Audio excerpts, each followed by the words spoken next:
Shalli ala sayyidina Muhammadin wa la rabbi shrah li sadri wa yassir li amri wa hlul 'uqdatam min lisani yafqahu qawli. Wasaddid lisani wa hdid qalbi bi hadis sayyidina Muhammadin sallallahu alaihi wasallam. Allahumma shalli ala sayyidina Muhammadin salatan taj'aluna biha lima'ni al-'ilmi zahiran wa batinan wa tahsyuruna bi ibadika shalihin fi dunyana wa akhirana wa ala alihi wa sahbihi wa sallim. Allahumma shalli ala sayyidina Muhammadin wa ahli baitihi wa sahbihi wa sallim. Allahumma shalli ala sayyidina Muhammadin an-nabiyyi ummi wa ala alihi wa sahbihi wa sallim taslima. Wa sallallahu ala sayyidina Muhammadin wa ala alihi wa sahbihi wa sallam.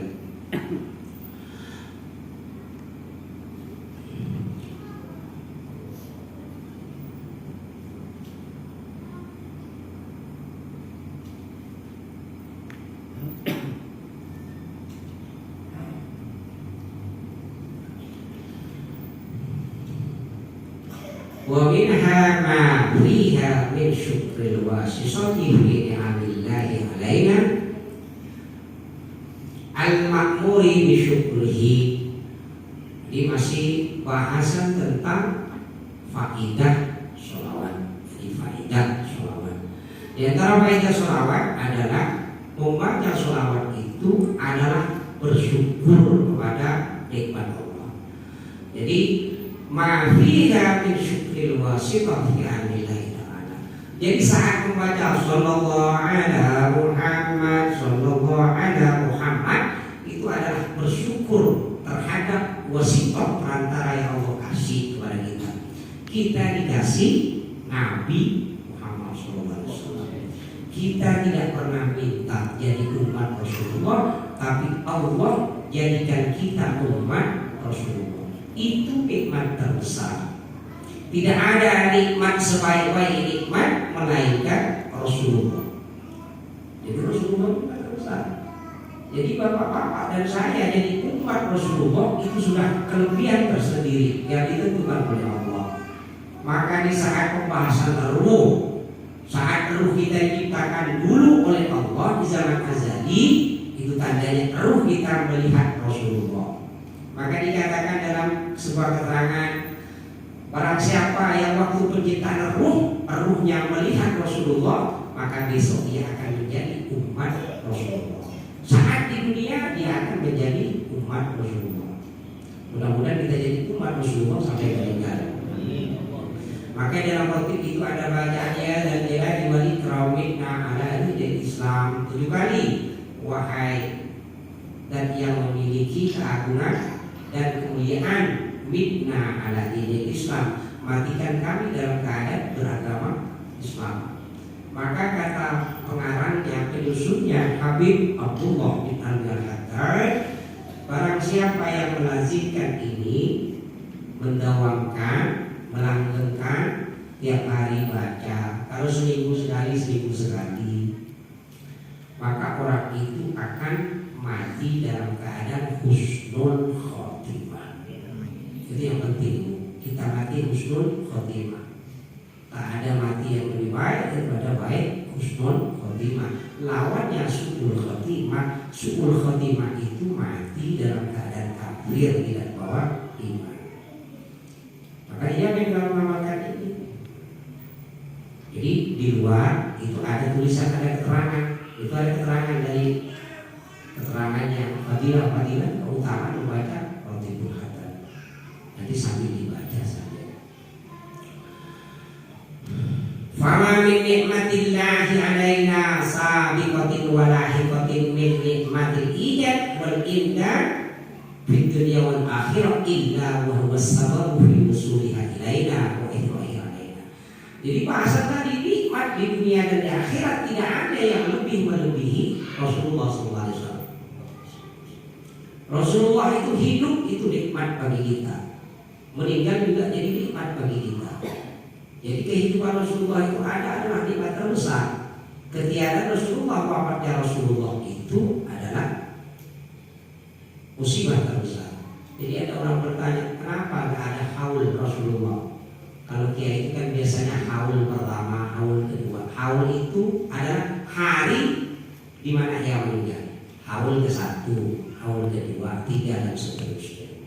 Rasulullah tidak ada dengan maulid.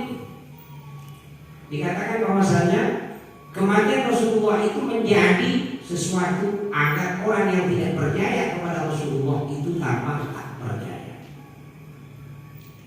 Jadi Rasulullah itu hakikatnya meninggal. Maka dikatakan kalau di dalam keterangan wali-wali itu disebutkan berapa banyak mereka berjumpa dengan Rasulullah. Bahkan dalam bahasa sholawat, jika orang itu banyak membaca sholawat, maka dia besok akan berjumpa dengan Rasulullah, akan berjumpa besok lusa dengan Rasulullah. Kalau sholawatnya banyak, kalau sholawatnya dikit, ya nyaman dikit.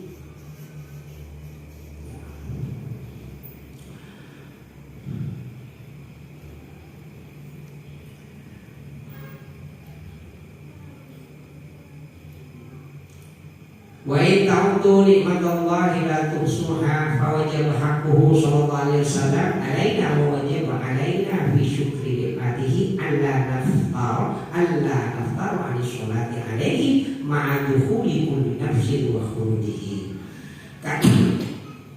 Karena Rasulullah itu menjadi perantara nikmat yang Allah berikan kepada kita sampai kepada Allah melalui perantara Rasulullah, maka wajib kita bersyukur dengan adanya Rasulullah. Ingat haknya Rasulullah, maka hendaknya jangan kendur membaca sholawat. Dikatakan di sini bahkan setiap tarikan nafas baca sholawat. Shallallahu ala Muhammad, shallallahu ala Muhammad.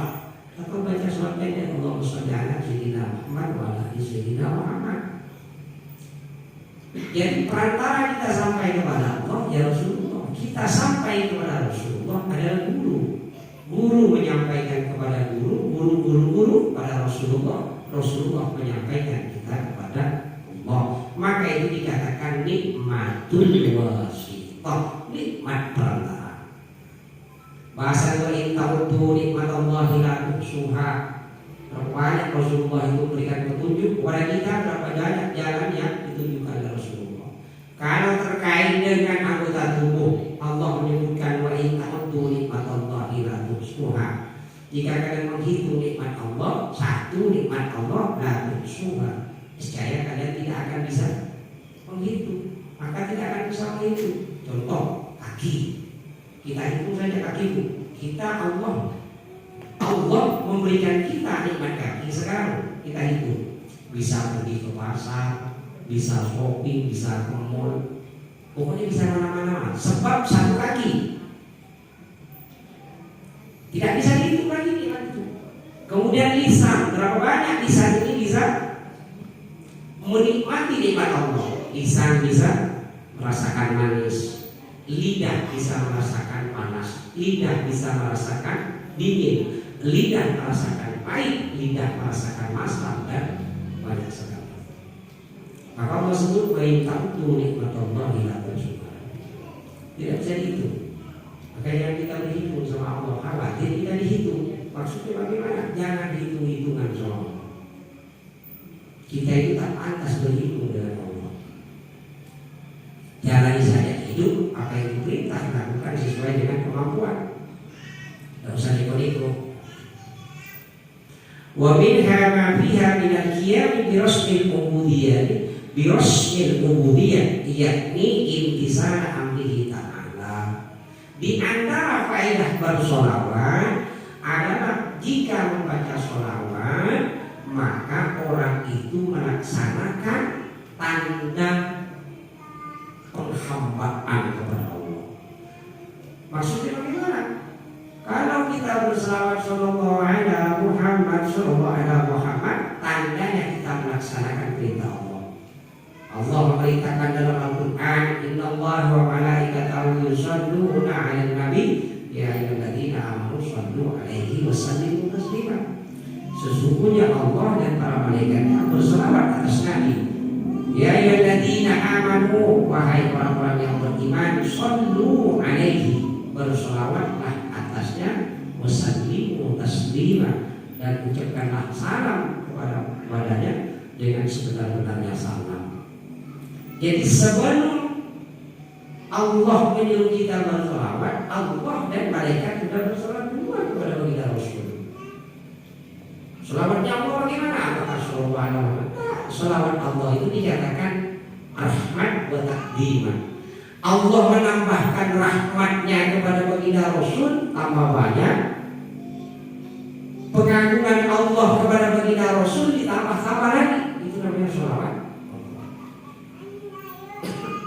Maka kata Rasulullah, aku itu dicukupin, dinaungi dengan rahmat Allah. Ya Rasulullah, rahmat terbanyak itu adalah turun kepada baginda Rasul.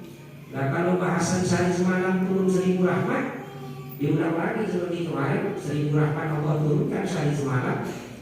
Di dalam keterangan Jatul Majalis kata Rasulullah 999 Allah berikan kepada orang alim, satu yang kedua diberikan kepada mereka yang menuntut ilmu 999.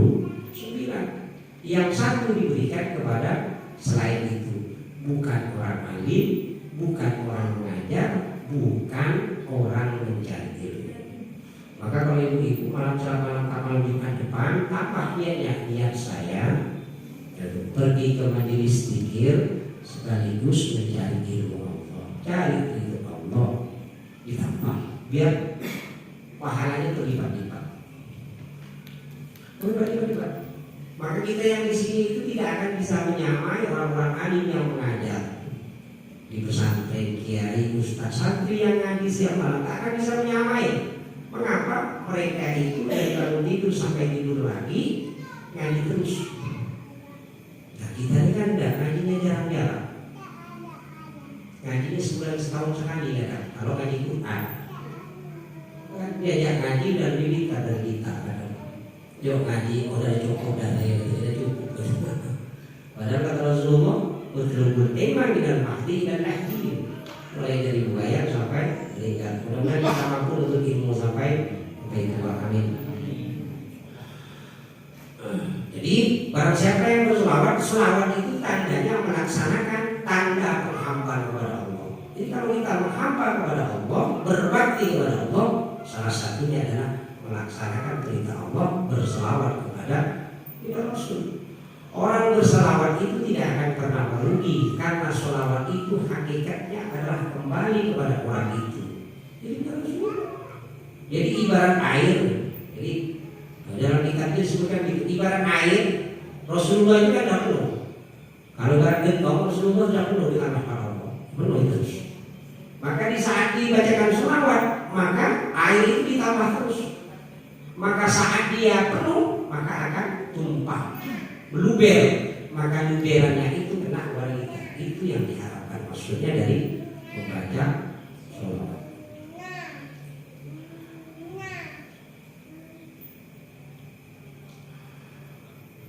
Wa minha ma yuriba min taksiriha wan naf'in biha bi tanwiri wa hikmati hatta kila annaha takfi ala syai'i tariqi wa taqumu maqamahu.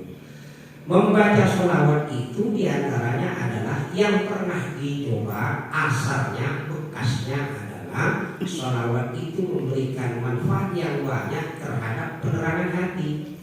Jadi kalau hati kita ini banyak sibuk, hati kita ini sibuk ada hasud, ada dengki, ada namimah, adu domba, benci sama tetangga atau sama orang tak senang. Hati kita ini sibuk, maka perbanyak baca sholawat. Maka dikatakan di situ sangat bermanfaat di dalam penerangan hati. Kemudian orang hikmati, kemudian mengangkat himmah tujuan.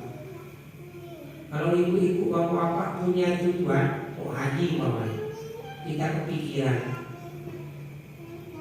kuotanya lama, 20 tahun budaya ini, 14 tahun atau 20 tahun, 12 tahun atau 14 tahun. Jangan ikut kata orang, kata ketentuan, baca saja sholawat yang banyak. Daftar dulu sholawat. Jadi kalau hari ini punya niat umrah mau haji, banyak baca sholawat. Insya Allah dengan sholawat itu yang akan menghantarkan ke sana. Allah yang akan berbicara sendiri. Itu banyak baca sholawat. Kemudian hatta kila anna hatta kila syekh bitoriki wa taqumu maqamahu. Sholawat juga itu menempati tempatnya guru kalau tak punya guru. Jadi ibu-ibu mohon maaf, ibu-ibu mungkin ibu-ibu tak punya guru, belum punya guru sebentar ini. Siapa yang dimaksudkan guru? Guru yang mengantarkan kita kepada Allah, guru yang mendidik hati kita biar lurus. Bukan guru biologi, bukan guru matematika, bukan guru bahasa Inggris, bukan. Yang mau kita ikuti besok sampai kepada Allah, itu guru namanya. Jadi sholawat itu menempati guru kalau tak punya guru. Maka biasanya kalau santri itu pulang, kalau saya biasanya pulang dulu, dan saya ketika boyongkan ponaan-ponaan pamitan kepada kiai, maka bahasa terakhir aku dikawin sebagai santri mulai dari dunia sampai akhir. Nah, kalau kiai bilang iya, langsung didoakan. Karena yang mau kita ikuti besok sampai akhir dia, tidak ada yang lain. Karena memang kata Allah itu, al-yawma madadahu kullu nasi dimanihi, pada hari akan dipanggil seluruh manusia itu bersama kelompoknya, bersama imamnya, kalau murid dengan gurunya, kalau mazhab fikih dengan pimpin mazhabnya, kalau orang bertarikat dengan mursyidnya, sampai masjid ibu-ibu besok itu juga akan diikuti oleh jamaahnya. Masjid itu juga akan digiring besok di barang masjid. Ya bahasa masjid dalam masjid. Jadi masjid itu besok juga akan digiring barang masjid. Tukang tuntungnya siapa? Tukang adan. Maka kalau orang adan 7 tahun tak berhenti 7 tahun, maka dia akan masuk surga 5 waktu, bukan cuma habis subuh, bukan langsung di. Ya mudah-mudahan saja masuk subuh, tidak apa-apa 7 tahun. Dan kita musyawarah kali itu 7 tahun, jadi 7 tahun. Siapa yang mengikuti? Jamaah-jamaahnya yang sering pergi masjid itu. Maka kalau dalam pembahasan masjid ibu-ibu, besok orang yang masuk surga itu ada mas kawinnya. Apa mas kawinnya? Mas kawinnya itu adalah menyapu masjid. Jadi menyapu masjid untuk laki-laki itu adalah mas kawinnya. Itu dapat bidadari. Imun di nanak kerja. Jadi masjid di sini nanak kerja. Salah. Ya berarti itu masjid dapat bidadari itu. Nah itu bahasa. Wa min kama fiha min sirri ibtida'i jahili kamalin bi kamalil abdi wa takmilihi fa bis sholati ala Rasulullah sallallahu. Jadi kalau orang baca sholawat itu, maka itu adalah rahasianya keadilan bagi seorang hamba dan kesempurnaan seorang hamba. Jadi kalau orang membaca sholawat, maka orang itu menyebut Allah dan Rasulnya. Maka disebut dikatakan fabis sholati ala Rasulillah sallallahu alaihi wasallam dzikrullahi wa rasulihi wa la kadzalika aksuhu. Jadi kalau ibu-ibu baca sallallahu ala Muhammad sallallahu ala Muhammad sallallahu ala Muhammad sallallahu ala Muhammad, berarti berimbang. Yang disebut itu satu Allah, yang disebut yang kedua adalah Rasulullah. Allahumma itu artinya ya Allah, asal katanya adalah ya Allah. Jadi kalau orang yang ngaji di pesantren itu babun lidah, jadi bab an-nidah, bab munadah. Jadi artinya Allahumma itu ya Allah, sholli ala Muhammadin. Jadi yang disebut pertama Allah, yang kedua adalah baginda Nabi Muhammad.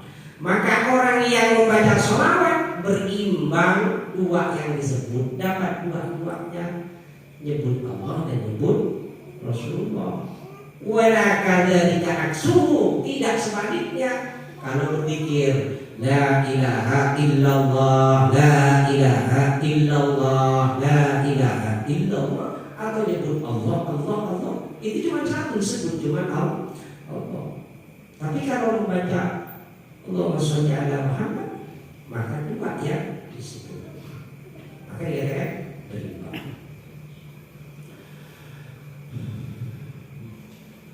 Summa qala wa fi kitab Ibnu Marhun al-Qurtubi wa anna fi salati ala Nabi sallallahu alaihi wasallam asyaru karomatin. Jadi disebutkan di sebuah kitab, jadi kitabnya Imam Ibnu Marhun al-Qurtubi menyebutkan sesungguhnya di dalam sholawat atas Nabi itu ada 10 keramat, ada 10 kemuliaan. Jadi kalau baca sholawat itu dapat 10 kemuliaan. Ihdahuna sholatul malikil jabbar.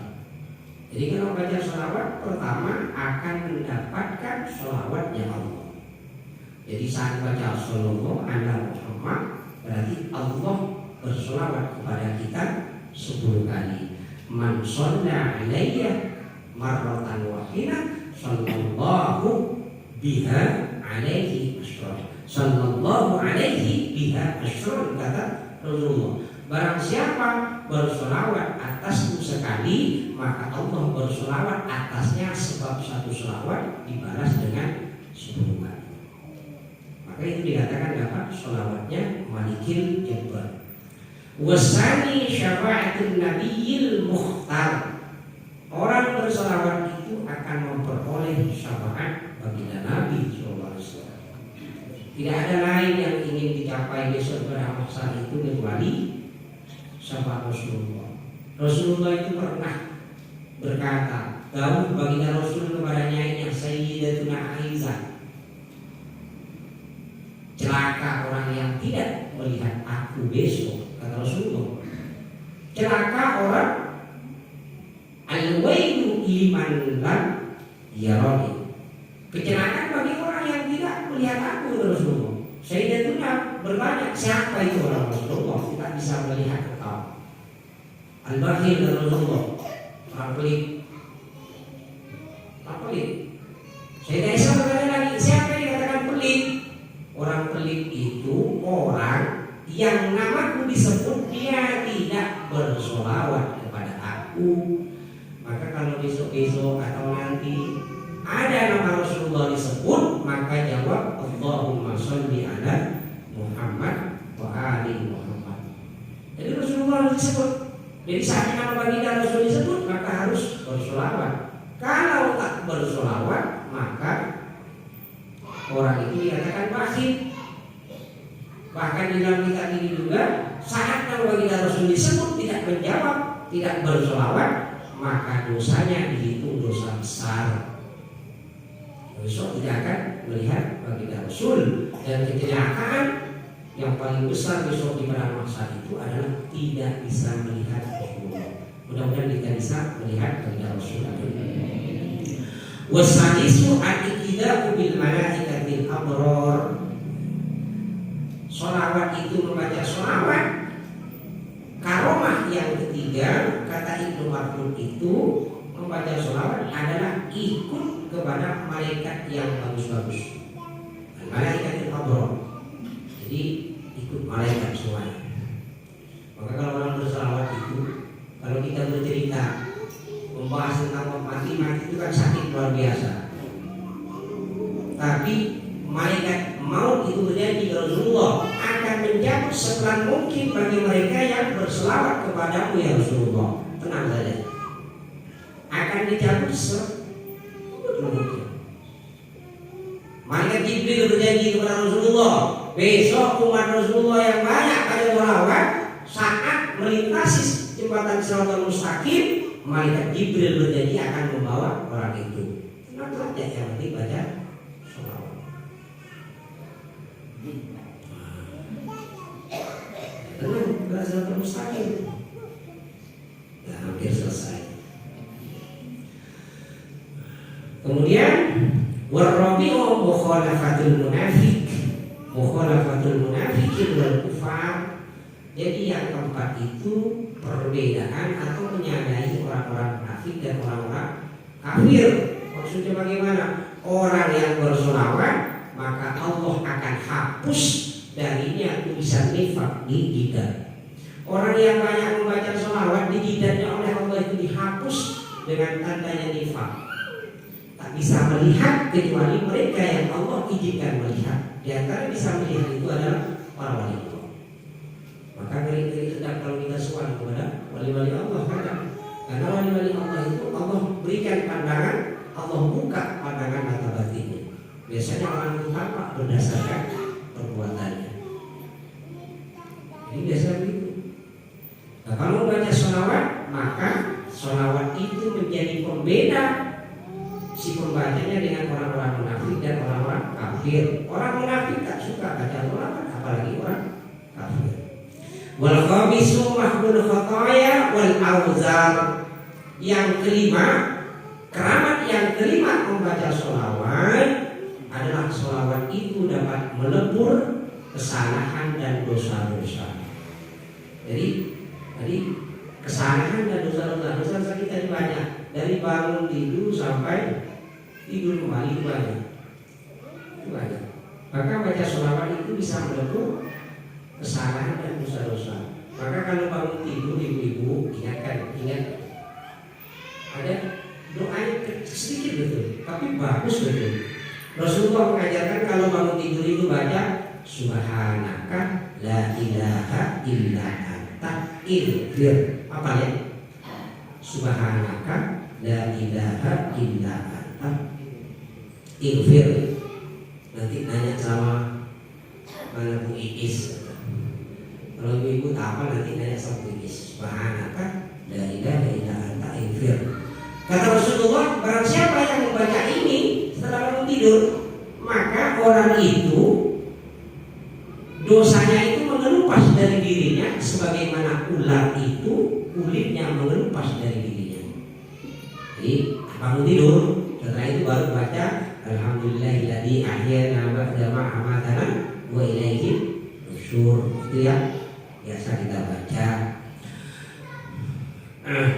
Wasadisu wallahu a'lam bishawab. Seperti biasa kita tutup dengan tahlil. Jadi kita sedikit saja aja yang penting tidak menghilangkan istiqomah. Bagi ibu yang mungkin ada pertanyaan, insya Allah mulai minggu depan. Jadi kita selesaikan review awal. Jadi kalau ada persoalan pertanyaan silakan minggu depan insya Allah. Kalau mungkin terlalu malam maka tidak usah bertanya, nanti ditulis saja pertanyaannya. Tulis saja pertanyaannya, nanti menjawabnya bisa di grup atau apa. Mohon maaf ibu-ibu, karena ibu-ibu ini kan terikat sama suami, jadi kami tidak berani terlalu malam. Jadi begitu. Berbeda dengan bapak-bapak saya yang teler. Bapak-bapak itu ibu-ibu jangan kasihan, jangan terlalu memaksakan diri. Yang penting udah dapat izin kita ngaji, baca sholat, baca roti, udah. Masa itu habis kita ramah-ramah enggak. Yang penting kita mudah-mudahan mampu istiqomah. Karena ibadah terbesar itu adalah kepada suami. Saat suami mengizinkan itu sudah luar biasa. Jadi baik, mari kita tutup dengan bacaan tahlil seperti biasa.